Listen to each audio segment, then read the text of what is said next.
Maswerteng umaga po mga ka-STL. Narito na po ang resulta ng STL Pampanga para sa araw na to, first draw November 22, 2024.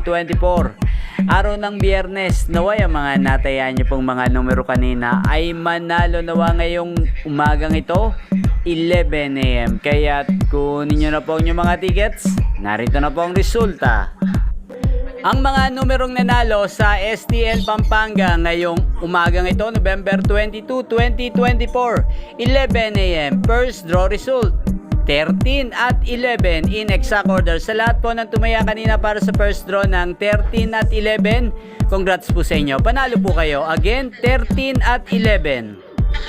At ngayon, shoutout natin ngayong umagang ito sa STL Pampanga si Ate Bibot O.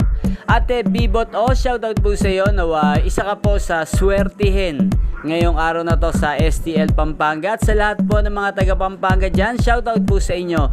Naway nasa maayos po kayong kalagayan. At inyo pong napanood ang resulta ng STL Pampanga sa channel na to, Roderick Hernandez TV. Maraming salamat po sa patuloy niyo pong panonood at pagsuporta sa aking channel. Magkita-kita pong muli tayo mamayang alas 4 ng hapon dito lamang po sa channel na to, Roderick Hernandez TV.